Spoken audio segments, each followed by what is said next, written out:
네, 친구들 반갑습니다. 자, 우리 오늘부터는 5단원 새로운 단원 들어갈 거고요. 분수의 덧셈과 뺄셈입니다. 우리 지금 지난 4단원에서 약분과 통분을 공부한 이유는 여기 5단원의 분수의 덧셈과 뺄셈을 잘 할 수 있게 하기 위해서 여러분들 좀 학습을 준비한 거고요. 약분과 통분을 이용해서 분모가 다른 분수의 덧셈과 뺄셈을 이번 단원에서 공부하게 됩니다.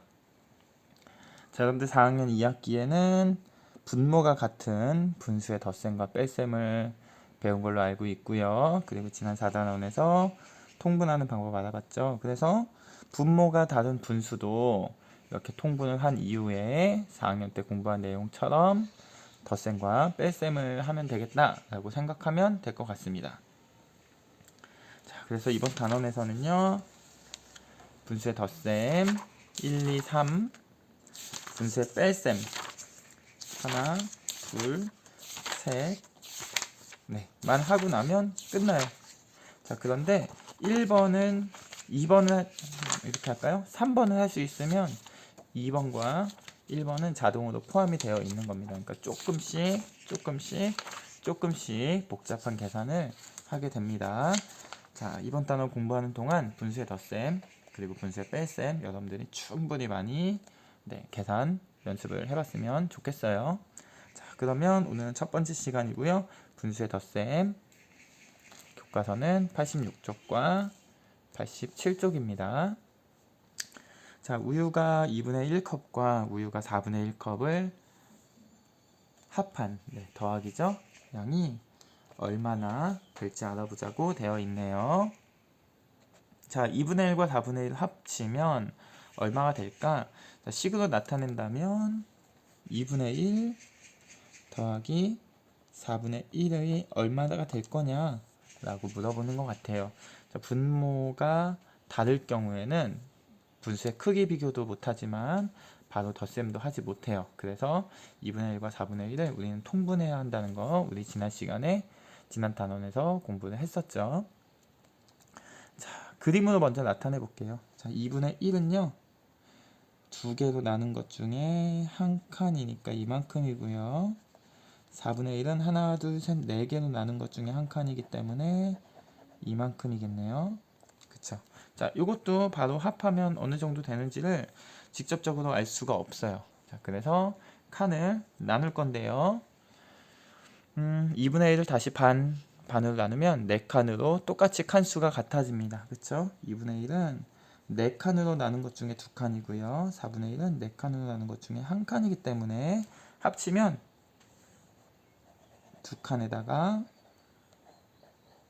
한 칸을 합쳐서 더하면 3칸이 됩니다. 이게 무슨 얘기냐면 2분의 1은 4칸으로 나눈 것 중에 2칸이고요. 그리고 4분의 1 더해서 2분의 1과 4분의 1 더하면 4분의 2와 4분의 1을 더해서 4분의 3이 된다. 결국에는 우리가 통분의 과정을 중간에 추가해 주면 덧셈을 할 수 있다라는 겁니다. 자, 그러니까 2분의 1 더하기 4분의 1을 4분의 2 더하기 4분의 1로 통분하여서 계산했죠. 계산하였다. 자, 어렵지 않죠? 통분을 한 다음에 분모가 같아지니까 분자끼리 더하면 되겠습니다. 자, 같은 방법이에요. 4분의 1 더하기 3분의 2. 4분의 1은 4개로 나눈 것 중에 하나고요. 3분의 2는 3개로 나눈 것 중에 하나인데 4와 3인 최소 공배수인 12를 12칸으로 나누는 걸로 만들어 주는 거죠. 자, 한 칸을 3개씩 더 나누면 12칸이 될 거고요. 3분의 1은 한 칸을 4칸씩 나누면 12칸이 될 겁니다. 그쵸? 그래서 4분의 1은 12개로 나눈 것 중에 3칸, 3분의 2는 12개로 나눈 것 중에 4니까 8칸입니다. 자, 12분의 3과 12분의 8을 더하면 분자끼리 더해서 12분의 11이 되는 거 우리는 알 수가 있겠죠. 네, 너무너무 쉬워요. 자, 그림으로 나타내니까 너무너무 쉬워요. 자, 그러면 이제 숫자로서 우리가 어떻게 계산하는지 살펴볼게요. 6분의 1과 8분의 3을 더할 겁니다. 자, 6에는 8을 곱했고요. 8에는 6을 곱했네요. 이거 무슨 뜻이에요? 두 분모의 곱으로 통분을 한 거죠. 그쵸? 자, 그러면 6에는 분모에 8을 곱했으니까 분자에도 8을 똑같이 곱해줘야 되고요. 그리고 8분의 3에는 분모에 6을 곱했으니까 분자에도 6을 똑같이 곱해줍니다. 그러면 분모는 둘 다 똑같이 48분의 1 곱하기 8은 8, 3 곱하기 6은 18 이렇게 나오죠. 자, 분모가 같아졌으니까 분자끼리 더해서 48분의 26인데 여기서 끝이 아니고 얘를 다시 약분을 해서 기약분수로 만들어주는 것까지 덧셈을 해보았습니다. 그쵸? 자, 어떤 방법이냐면 분모에 이렇게 할까요? 두 분모의 곱으로 통분하여 계산했다. 네, 이렇게 할게요. 자, 방법 2는요. 봤더니 6에는 4를 곱하고 8에는 3을 곱하네요. 자, 6과 8에 뭐죠? 두 분모에 뭘로 통분을 하면 될까요? 두 분모에 뭘로? 최소 공배수로 통분하여 계산함.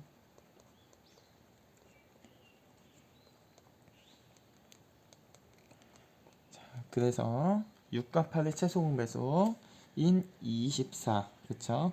6과 8의 최소 공배수인 24로 통분하기 위해서 6에는요 4를 곱했고요.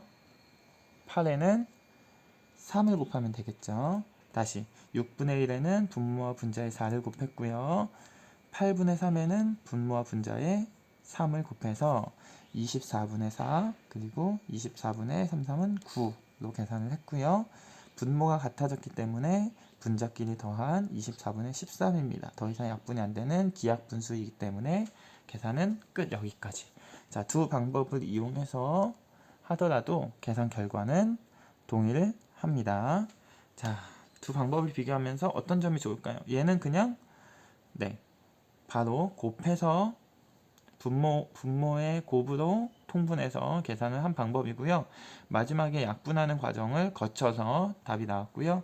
얘는 두 분모의 최소 공배수로 통분을 해서 계산을 했더니 약분을 하지 않게 되었었죠. 자, 더 편한 방법을 이용하면 되겠습니다. 선생님은 개인적으로 두 번째 방법이 훨씬 좋다고 생각을 하는데, 만약에 이 방법이 더 편하다 하는 사람들은 이 방법을 이용해도 괜찮긴 하겠습니다. 그러나 앞으로 여러분들이 익숙해지면 익숙해질수록 분모가 작게 만들어서 계산하는 게 훨씬 계산이 편리하다고 알고 있으면 될 것 같습니다. 자, 마지막 문제네요. 쌀빵 한 봉지를 만드는 데 필요한 설탕은 4분의 3컵이고요. 쌀과자 한 봉지를 만드는 데 필요한 설탕은 6분의 1컵이네요. 쌀빵과 쌀과자 한 봉지를 모두 만드는 데 필요한 설탕의 양을 구해봅시다. 4분의 3과 6분의 1을 더하라는 뜻이네요. 그쵸? 4분의 3과 6분의 1을 더하라는 뜻입니다. 자, 그러면 선생님은 4와 6의 최소 공배수로 분모를 만들 거예요. 자, 그러면 4와 6의 최소 공배수 2, 2, 3. 최소 공배수는 12네요. 12분의 자, 그리고 4에는 3을 곱하고 6에는 2를 곱해주면 되겠죠. 그쵸? 여기다가 3을 곱했기 때문에 얘한테도 3을 곱해서, 그쵸? 6에는 2를 곱해줄 거죠. 3, 3은 9. 그러니까 4분의 3은 12분의 9와 같고요. 6분의 1은 2 곱하기 2는 2니까 6분의 1은 12분의 2와 같습니다. 자, 분모가 같아졌어요. 그럼 분모 그대로 쓰고 분자끼리 더해서 계산할 수 있고요. 자, 우리가 계산한 거는 뭐냐면 쌀빵 한 봉지와 쌀과자 한 봉지를 모두 만드는 데 필요한 설탕의 양입니다.